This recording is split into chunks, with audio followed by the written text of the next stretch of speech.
Hello दोस्तों, नमस्कार। स्वागत है आपका इस YouTube चैनल पे। दोस्तों, इस वीडियो के साथ मैं आपको बता देना चाहता हूँ कि ये जो वीडियो है वो थर्ड ग्रेड वाले जो स्टूडेंट हैं, जो अध्यापक बनना चाहते हैं थर्ड ग्रेड के लिए, जिन्होंने हाल ही में रीट की एग्ज़ाम दी है और वो प्रिपरेशन कर रहे हैं मेन एग्ज़ाम की, जो RSMSSP बोर्ड लेने वाला है, उसकी तैयारी कर रहे हैं। तो ये वीडियो उनके लिए ज़्यादा इम्पोर्टेंट है। तो उनको मैं एक बात बता देना चाहता हूँ कि अभी काफ़ी स्टूडेंट जो हैं वो डाउट में हैं। डाउट किस तरह का है मैं आपको बता दूं। डाउट इस तरह का है कि कोई कहता है कि आप कोचिंग लगा लो, कोचिंग के जो नोट्स हैं उनको पढ़ो, आपका सिलेक्शन हो जाएगा। वहीं वो स्टूडेंट सर्च करता है कि क्या उसके लिए नोट्स सफिशेंट हैं, वो नोट्स पढ़ के ये जो RSMSSP बोर्ड है इसको फाइट कर पाएगा। क्योंकि उसके दिमाग में कहीं ना कहीं ये वहम पल जाता है, और सभी के मन में ये वहम है कि RSMSSP बोर्ड बहुत ही खतरनाक बोर्ड है, कहता कुछ है और करता कुछ है। ऐसा वहम पला हुआ है सभी के, और वो कुछ हद तक सही भी है। क्योंकि अभी कंप्यूटर निदेशक की जो एग्ज़ाम लगी थी तो उसमें कुछ आउट ऑफ सिलेबस भी आया था। कुछ पैटर्न ऐसा था जो अपन को ऐसा लग रहा था कि आउट ऑफ सिलेबस है, लेकिन सिलेबस से ही था, लेकिन उसका लेवल थोड़ा हाई था जिसको बोल सकते हैं हम। तो ये एक इस तरह का जो वहम है ये पल रहा है। तो इसलिए लोग वाग सर्च करते हैं, काफ़ी स्टूडेंट जो हैं जो थर्ड ग्रेड की तैयारी कर रहे हैं वो सर्च करते हैं कि क्या ये नोट सफिशेंट है। तो मैं उन लोगों को बता दूं कि कोचिंग के जो नोट्स हैं वो हमको लगभग 70% हेल्प करते हैं किसी भी कंपटीशन की तैयारी करने में।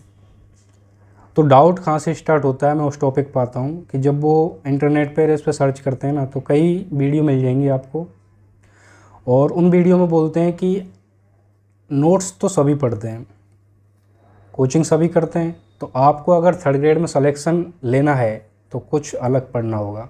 इस तरह की आपको वीडियो मिल जाएंगी उसमें। तो अब उसके दिमाग में ये हो जाता है, यार मैंने तो कोचिंग वैसे ही की है, मेरे तो ये नोट्स कुछ काम की नहीं है, इसमें से तो कुछ आएगा ही नहीं। तो सबसे पहले तो ये जो अपना वहम है ना इसको निकाल दो। क्योंकि किसी भी कोचिंग के नोट्स जो हैं वो आपको 100% तो दे नहीं सकते, लेकिन आपको 70% इतना प्रिपेयर कर देंगे आपको कि आपको कुछ पढ़ने की जो बेसिक से जो पढ़ने की जो बोलते हैं ना, उस टॉपिक पे भी मैं आऊँगा अभी, वो पढ़ने की ज़रूरत नहीं है आपको। आप फिलहाल में ये ध्यान रख लो 70% आपको आपके नोट्स से मिल जाएगा। दूसरा वहम ये होता है कि वो सजेस्ट करते हैं कि आप सिर्फ नोट्स से कुछ नहीं कर सकते, आपको NCERT वाली बुक्स भी पढ़नी होंगी। अब लोग बाग ये सोचते हैं कि यार NCERT वाली बुक पढ़नी होंगी, तो वो नोट्स भी ले लेते हैं, कोचिंग भी कर रहे हैं और NCERT बुक भी ले आते हैं। NCERT बुक ले आते हैं तो फिर उसमें देखते हैं, फिर एक वीडियो देख लेते हैं वो यूट्यूब पे, और फिर उस वीडियो में उनको मिलता है कि यार NCERT बुक आपको सफिशेंट नहीं है, आपको बुक्स पढ़नी होंगी। तो फिर वो सर्च करता है यार मुझे बुक्स कौन सी पढ़नी है। तो इन सब के झंझट में आप ना पढ़ें, आप कोई गलतफहमी ना पालें। आप सबसे पहले तो अपना जो दिमाग की जो गलतफहमियाँ हैं उनको निकालें। आपको क्या करना है, सबसे पहले तो अगर आप थर्ड ग्रेड की तैयारी कर रहे हैं तो यूट्यूब को बंद कर दो, बिल्कुल यूट्यूब देखना ही नहीं है। अगर आप किसी पर्टिकुलर टॉपिक को सर्च कर रहे हैं तो वो एक अलग बात है, उसमें आप यूट्यूब देख सकते हो, यूट्यूब की मदद ले सकते हो, गूगल की मदद ले सकते हो। लेकिन अदरवाइज़ ये सर्च ना करें कि रीट के लिए बेस्ट बुक कौन सी है या रीट के लिए क्या रणनीति है, इस तरह की वो मत करें। रणनीति आदमी खुद बनाता है खुद की, कोई दूसरे की रणनीति पे कोई सक्सेस नहीं हुआ आज तक, और आपको आपका रास्ता खुद तय करना होगा। लेकिन कुछ एक छोटे छोटे जो पॉइंट है मैं उनको आपको क्लियर कर देता हूँ। सबसे पहले तो आपको जब अगर थर्ड ग्रेड की तैयारी कर रहे हैं तो आपको क्या करना है, सिलेबस निकलवाना है। और अगर आप तैयारी कर रहे हैं निकलवा ही लिया होगा आपने सिलेबस, मेरे पास पड़ा हुआ है ये, इस तरह का आपको सिलेबस निकलवाना है। ये रहा सिलेबस, और ये 4 पन्नों का आएगा, करीब 10 रुपये का निकाल के दे देगा आपको कोई भी कंप्यूटर वाला। तो इससे आपको अपने जो सिलेबस है ना उसका एक एक पॉइंट आपको पता चल जाएगा मेरा सिलेबस क्या है, मुझे क्या पढ़ना है क्या नहीं पढ़ना है। तो आपको ये सिलेबस निकलवाना है, इसको निकलवाने के बाद में तैयारी करनी है। और उसके बाद में क्या करना है, आप कतई मत भटकें, कोई नोट से इकट्ठे करने की ज़रूरत नहीं है, कोई बुक से इकट्ठी करने की ज़रूरत नहीं है, कोई NCERT बुक इकट्ठी करने की ज़रूरत नहीं है। सबसे पहले आपको क्या करना है, स्टेप बाय स्टेप चलना होता है अगर कोई आदमी सक्सेस की तरफ बढ़ रहा है तो तो सबसे पहला जो स्टेप है वो है, अगर आप कोचिंग कर रहे हैं तो आपके पास कोचिंग के नोट्स होंगे। सबसे पहले उन कोचिंग के नोट्सों को रीड करिए। कोचिंग के नोट्सों को रीड करने के बाद में एक नहीं दो बार आपको रीड करना है। 2 बार आप जो किसी नोट्स को रीड कर लेंगे, देन उसके बाद में ये जो बोल रहे हैं ना कि एनसीईआरटी बुक पढ़नी चाहिए, मैं कहता हूँ पढ़नी चाहिए, लेकिन अगर आप कोचिंग कर रहे हो तो आपका बेस क्लियर है वहीं से, क्योंकि जो टीचर है वो तैयारी करा रहा है तो उसी की तो तैयारी करा रहा है, वो उस तरीके से समझा देगा। लेकिन फिर भी आपका मन नहीं कर रहा कि यार नहीं कुछ रह नहीं जाए हमसे, तो बिल्कुल मत छोड़ो। आपको एनसीईआरटी जो बुक आती है ना, या तो अभी जो फ़िलहाल में जो पैटर्न चल रहा है एनसीईआरटी का वो ले लें आप। अगर वो नहीं लेना तो जो बोर्ड ने पीडीएफ डाली है ना, उनकी पीडीएफ निकलवा लें। तो ये मैंने 4 पीडीएफ निकलवा के रख रखी हैं आप ही को बताने के लिए। तो इसमें सबसे पहली जो पीडीएफ है ना, ये 9th क्लास की है, राजस्थान अध्ययन के नाम से आती है। और इसका जो दूसरा पार्ट है वो है ये क्लास 10th वाला, ये रहा देखो, ये 10th क्लास का है। और ये भी जो राजस्थान बोर्ड ने पीडीएफ डाली है वही है 10th वाला, सेकंड पार्ट है इसका। फिर थर्ड पार्ट आता है ये 11th क्लास का, ये भी राजस्थान अध्ययन का थर्ड पार्ट है, ठीक है। फोर्थ पार्ट आता है कक्षा 12th का, ये 12th का है। इस तरह से 4 पार्ट आ जाएंगे आपके पास में। तो उन 4 पार्टों को कब पढ़ना है? पढ़ना ऐसे है जैसे आपने भूगोल का टॉपिक ले लीजिए आप, जैसे स्थिति विस्तार, भौतिक विभाजन, ये वाला जो टॉपिक है ना, आपको नोट्स में पढ़ना है सबसे पहले। तो नोट्स में पढ़ने के बाद में आपको ये रीड मारनी है, जो एनसीईआरटी की जो बुक लेके आ रहे हो ना आप, इसमें ये वाला जो टॉपिक है पहले नोट्स में पढ़ना है, देन उसके बाद में इस बुक में पढ़ना है। उस बुक में पढ़ने के बाद में आपको इतना पता चल जाएगा कि इसमें और इसमें कितना मैटर सिमिलर है, ठीक है। आपको एक्स्ट्रा कोई बुक पढ़ने की ज़रूरत है नहीं। उसके बाद में आपको क्या करना है, आपको एक बुक आती है, और बुक जो है वो ये है कि उसमें पिछले सालों में जो पेपर लगे हुए हैं ना, जितने भी एग्ज़ाम के, चाहे वो आरपीएससी हो, चाहे आरएसएमएसएसबी बोर्ड हो, चाहे कंप्यूटर निदेशक जो एग्ज़ाम वो भी आरएसएमएसएसबी बोर्ड ले रहा है, जितने भी बोर्ड के वो पेपर लगे हुए हैं, उन सारे क्वेश्चन वो आपको टॉपिक वाइज मिलेंगे। जैसे स्थिति और विस्तार में से अब तक के जो क्वेश्चन आए हुए हैं पिछले एग्ज़ाम में, वो क्वेश्चन आपको निकालने हैं।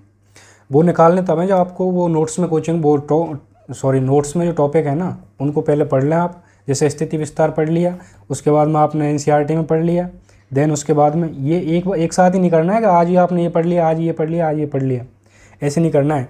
आपको पहले नोट्स पढ़ने हैं, उसके बाद में ये एनसीईआरटी बुक पढ़नी है, देन उसके बाद में आपको क्या अपने आप का आकलन करना है। तो ये आती हैं 2 बुक आती हैं, ये देखिए मूमल की आती हैं राजस्थान, और एग्जाम रिव्यू नाम से आती हैं। ये वॉल्यूम 2 है और ये वॉल्यूम 1 है। ये भूगोल के लिए आती है, ज्योग्राफी, और ये कला संस्कृति, हिस्ट्री और कल्चर के लिए आती है। तो आपको यही करना है। अगर मैं इनकी आपको पूरी जो वीडियो है ना, रिव्यू वीडियो, वो डालूंगा इसमें।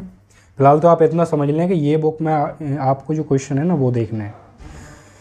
ये एक रणनीति होती है एक स्टूडेंट की। बाकी टाइम टेबल, रणनीति किसको बोलते हैं? रणनीति यही है कि आप एक पर्टिकुलर टाइम बना लेते हैं कि मुझे 15 दिन में ज्योग्राफी ख़त्म करनी है, तो ये आपकी रणनीति है, और वो भी सिलेबस के अकॉर्डिंग। तो ये आपकी एक रणनीति है, तो वो आप खुद सेट करिए। सुबह कितने बजे उठते हैं, शाम को कितने बजे सोते हैं, उसके अकॉर्डिंग। मैंने बोल दिया कि आप 4:30 बजे से सुबह और शाम को 5:30 बजे तक की रणनीति बना दूँ, तो ये मेरे अकॉर्डिंग रणनीति है। तो इसको आप फॉलो नहीं कर सकते ना आप। अगर आप सुबह 8 बजे जग रहे हो तो आपके अकॉर्डिंग रणनीति होनी चाहिए। दूसरा ये है कि आप कभी भी अपना शेड्यूल चेंज मत कीजिए। अगर आप 8 बजे जग रहे हैं तो 8 बजे ही जगिए, क्योंकि आप सुबह 4 बजे को जगने की कोशिश करेंगे तो आपकी आंखों में नींद भरी होगी, आपको ढंग से तैयारी नहीं हो पाएगी। कहने का मतलब आपको 10 से 15 घंटे टाइम देना है, तो वो कैसे भी दो, या सुबह 10 बजे के बाद में दे दो, या सुबह 4 बजे के बाद में दे दो, टाइम तो सेम ही चल रहा है ना। तो वो एक अपनी रणनीति है, तो उसको आप अपने हिसाब से तय कर सकते हो। तो ये ज़्यादातर स्टूडेंट, आप अब भ्रम में नहीं पलें। आपका जो डाउट है वो क्लियर हो चुका होगा कि आपको एनसीईआरटी कैसे पढ़नी है, आपको नोट्स कैसे पढ़ने हैं। हाँ, ये है कि आप नोट्स के भरोसे मत रहिए, आपको बुक्स भी पढ़नी है। लेकिन बुक्स कब पढ़नी है?